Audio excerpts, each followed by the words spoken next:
జై సంవిధాన్, జై సంవిధాన్. భారతీయులమైన మేము మా రాజ్యాంగాన్ని అత్యంత పవిత్రమైనదిగా ప్రపంచంలోనే గొప్ప రాజ్యాంగంగా భావిస్తాము.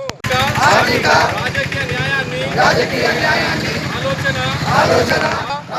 వర్ణ లింగ కనిక సమాన హక్కులు బాధ్యతలు రాజ్యాంగం కల్పించింది.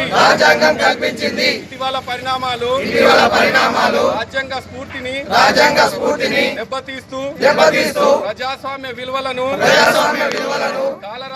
కాలరాస్తూ సమాజంలో అశాంతి నెలకొల్పుతున్నాయి.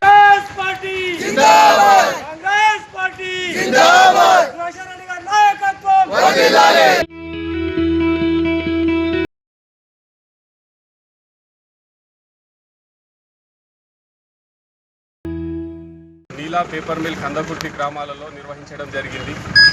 ఇందుకు గాను గ్రామాలలో మంచి స్పందన వస్తుంది.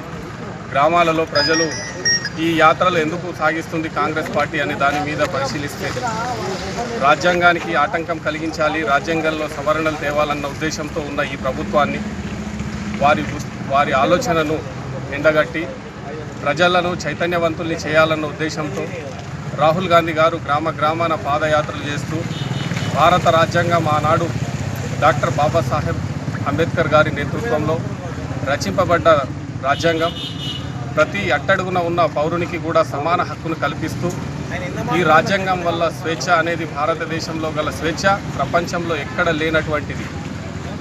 అదేవిధంగా ఆనాడు బాపు 1825లో భారత కాంగ్రెస్కు అధ్యక్షునిగా కొనసాగిన తరుణంలో నేటికి 100 సంవత్సరాలు పూర్తి చేసుకున్న తరుణం ఇది.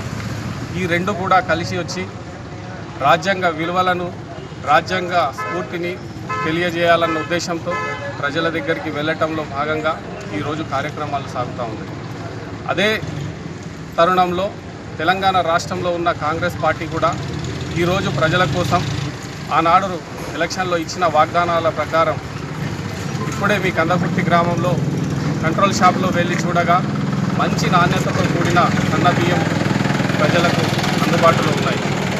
ఈరోజు పేద ధనిక అనే వ్యత్యాసం లేకుండా కనీసం భోజనం చేసే దగ్గరైన ప్రజలందరూ సమాన రకమైన బియ్యాన్ని అన్నంగా స్వీకరిస్తూ వాళ్ళు కూడా ఆరోగ్యంగా ఉండాలన్న ఉద్దేశంతో ఎంత కష్టమైనప్పటికీ రాష్ట్రం ఎంత బాగులైనప్పటికీ రైతులకు 500 బోనస్ ఇస్తూ సన్న బియ్యం పంటను ప్రోత్సహిస్తూ ఈనాడు రేవంత్ రెడ్డి గారు గౌరవ మా శాసనసభ్యులు సుదర్శన్ రెడ్డి గారు ప్రజల కోసం చేస్తున్న కష్టాలు ప్రజలందరూ చూసి వాళ్ళ కష్టాలకు సహాయంగా ఉంటూ అభివృద్ధిలో తోడ్పడాలని మీకు కూడా కోరుతూ ఇంత పెద్ద కార్యక్రమాన్ని ప్రజలు మాతో పాటు చేస్తున్నందుకు మీ అందరికీ అభిమానిస్తూ పెద్ద సంఖ్యలో కాంగ్రెస్ పార్టీ నాయకులు కార్యకర్తలు ఈ కార్యక్రమంలో పాల్పంచుకుంటున్నారు కాబట్టి ప్రజలు కూడా మాతో మమేకమై ఈ కార్యక్రమాలను విజయవంతం చేయాలని మీ ద్వారా కోరుతూ ఈ అవకాశం ఇచ్చిన కాంగ్రెస్ పార్టీ కుటుంబ సభ్యులకు గౌరవ శాసనసభ్యులు సుదర్శన్ రెడ్డి గారికి అందరికీ ధన్యవాదాలు కోరుతున్నాము.